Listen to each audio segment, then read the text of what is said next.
What's up, everybody, and welcome to the Taitt Show. Today I'm joined with Dayo Okeyni, a Nigerian actor making much noise in the entertainment industry. The actor has played in many films, including The Hunger Games, The Terminator, and most notable work starring alongside Jennifer Lopez in the award-winning drama Shades of Blue. Guys, let's go check it out.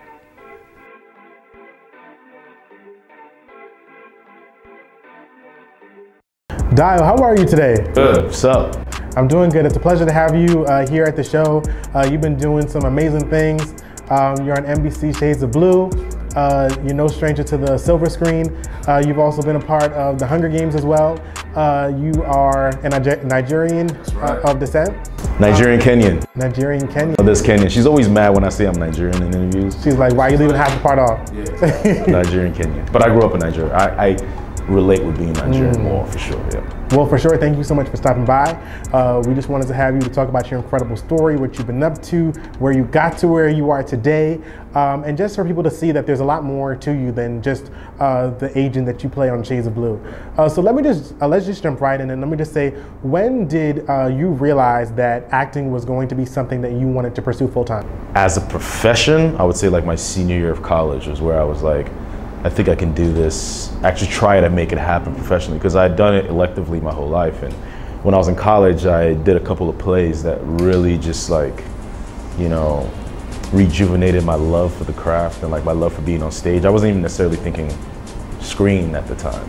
And it was really, really great. I had a professor in college that just really told me, hey, I think if you want to try this thing professionally, like you got the goods, like, you know. So yeah, that was the time when I was like, I quit my job, went to LA. That's awesome. So I know that, you know, Caribbean families, you can get as much outside support as you want. You can get as much outside love that you want, but your parents are like, hello, if it's not going to be a singer, I'm sorry, if it's not going to be an accountant, doctor, right, physical therapist, nurse, engineer, you're not successful. Yeah. So how were you able to persuade your family that this was something that you could really make as an honest living? Really supportive, man. I mean, the only thing was they wanted me to go to college and make sure I got a degree. So whatever you do, you know, just make sure that you have a plan B was their whole thing. And so, yeah, I went to college, I definitely finished, and I went out to LA almost going, you know what, I'm gonna try it. If nothing happens, I have someone to fall back on. So it never really felt like a risk to me. I mean, they did give me a deadline. They were like, you know, my dad is super Nigerian. Look, if nothing happens in a year, you're coming back home. So definitely went out to LA, and I was fortunate enough, I got Hunger Games in my first year, so that just kind of changed the trajectory of everything.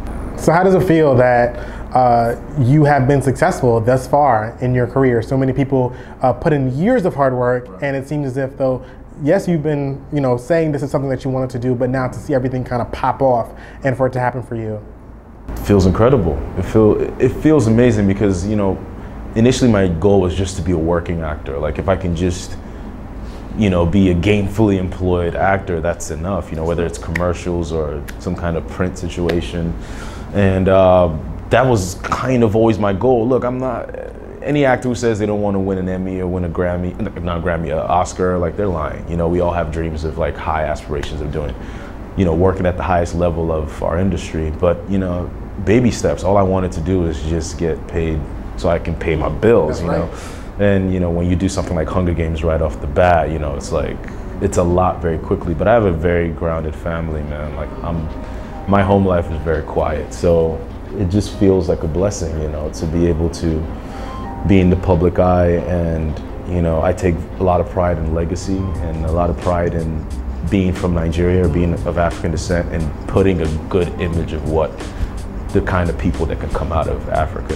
That's amazing. You truly have went off after your dreams. You've been successful at them. Just tell me, how does it feel going to work, doing something that you love, rather than feeling like you have to remain hostage to a paycheck just to pay your bills?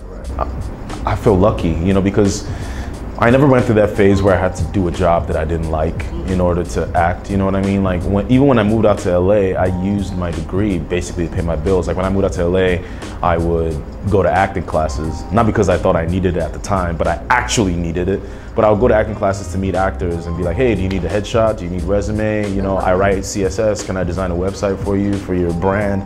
So that's how I paid, you know, those little checks here and there was how I sustained, you know, the hustle, because I didn't really want to do the waiting thing. I just felt like my time wouldn't have been my own. I had to have a plan, so if I had an audition, I could just go do that. And you have not only landed on your feet, but you've landed on some solid ground.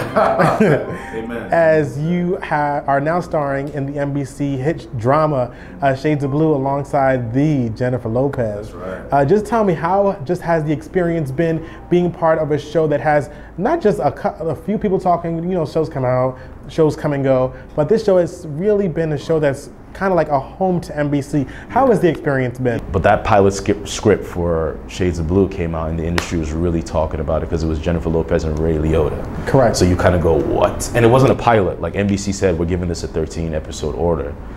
So you go, This has to be good. This has to be good, you know? And so I read the script, and up until this point in my career, I'd always played like the strong guy, the strong silent type, you know what I mean? The funny guy, the like, you know, the cool best friend kind of thing. And for some reason, not for some reason, my love for film, I tend to love sympathetic characters. Some of my favorite stories of all time always wrapped around people who just, everything they did just, you know, they just couldn't make ends meet, you know, The Hurricane or Pursuit of Happiness, you know.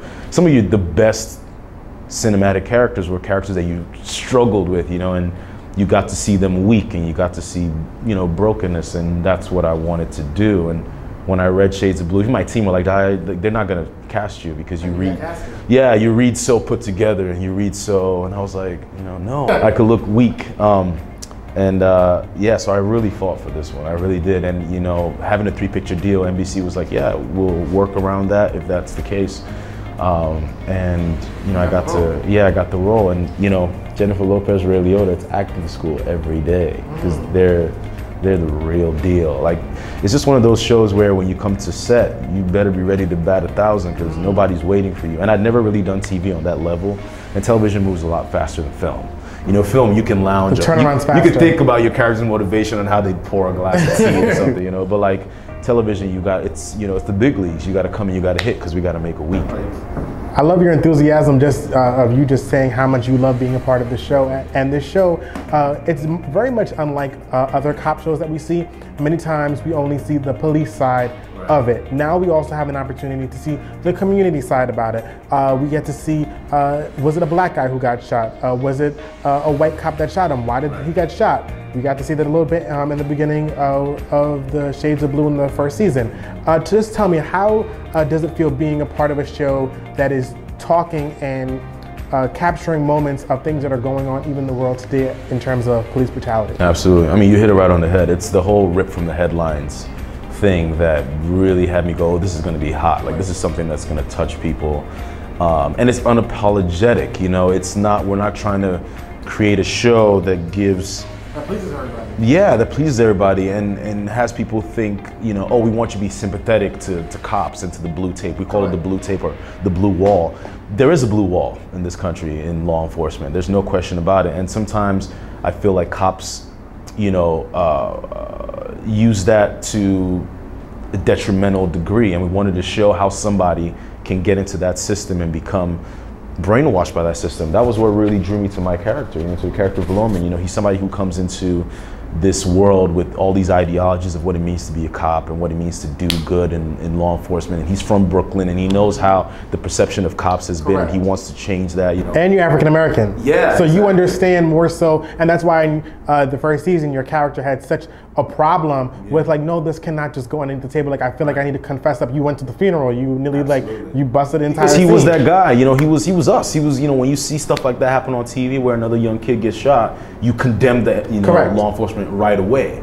So to be on the other side, there's that fight in him where he now, it's self-hatred. He's condemning himself the way he's condemned other cops for messing up for years. That's right. I was so interested in seeing what that kind of battle within somebody, you know, looked like. And you're right, it's not a serialized show. You know, we don't catch the rapist or the murderer at the end of every episode. Like Law and Order, right? Exactly, it's not that kind of a thing. It's very serial. We're going to see these characters and they're not going to be the same.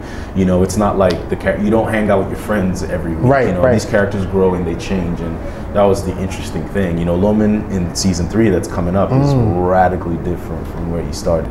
And there's such a dramatic difference that we see between all the police officers. There's so many shades of blue. There's so many extremes that each individual will go to protect their own or to protect themselves. Right. So it's been an amazing journey seeing your character expand. How has it been for you seeing Loman develop from kind of like that quiet little unsure Bambi, rookie, bright-eyed, right, bushy tail, exactly, to the character that he is now today and going into season 3? It's awesome. It's real life. You know, as actors, we just want to deal with human emotion and deal with the human condition. I mean, if you're not telling a story that deals with human condition, I don't know what you're doing. You know, our story is to be able to reflect society as truthfully as possible on screen. So, you know, all the car chases and all that stuff and the gunfights, that's the truth. That's all great, but you won't be invested if you don't believe in the characters that are participating in all these things. If you don't, you know, root for them or at least understand them. You don't have to root for them, you have to understand how they got to where they are. And the narrative that's being presented, you guys are showing police brutality. You all are showing the different sides of different police officers that are out there today.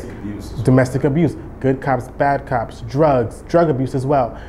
We see you co-star alongside 2 amazing actors, including the beautiful, talented, multi-talented, and awarded Jennifer Lopez. How has it just been working alongside her? It's crazy because I remember season 1 when I started the show, and there was a scene that's on the script that just says they're at Loman's desk, right? A scene that takes place at Loman's desk.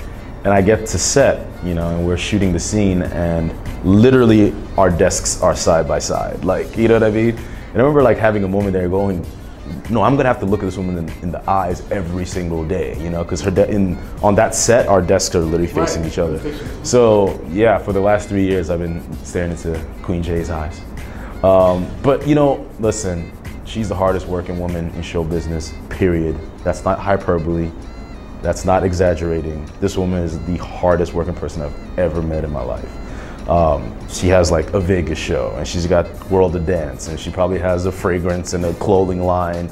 You know, it's crazy, but the thing is, she shows up. You know, she's a consummate professional, and you know, the days where I'm kind of grumbling that I gotta get up at 4 a.m., you know, I have a 4 a.m. call and I have like 3 pages to learn.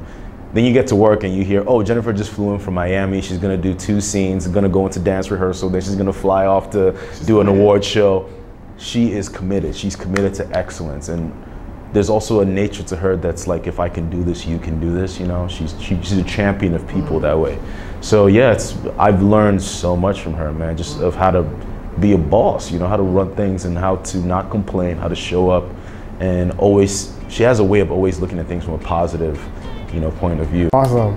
Well, Dayo, I just want to thank you so much for stopping by the Phil Taitt Show. You truly have an incredible story. I've been a fan living vicariously through you, through social media. Every time you with Queen Lopez, you know, I'm just like, man, wish that was Queen J. Queen J. Yeah. But I just want to say congratulations to you on all your success, especially as an African-American male. You're truly doing it out here, and you also give us a sense of hope that if you continue to work hard, that if you continue just to push towards your dreams, that everything and anything is possible that you truly desire. So I just want to say thank you for stopping by, and we'll just continue to look forward to what more you have left. So guys, that's all for the Phil Taitt Show. I want to thank Dayo for coming down here to share his incredible story. He's truly inspired me, and I hope that he's done the same for you. He has a story that if you continue to work hard, if you continue to hustle, and put every day of hard work in, that anything is possible. So with that being said, continue to go out there, live for your dreams, no matter what anybody might tell you, and just continue to fight. That's all for the Phil Taitt Show, and I'll see you all soon. Bye-bye.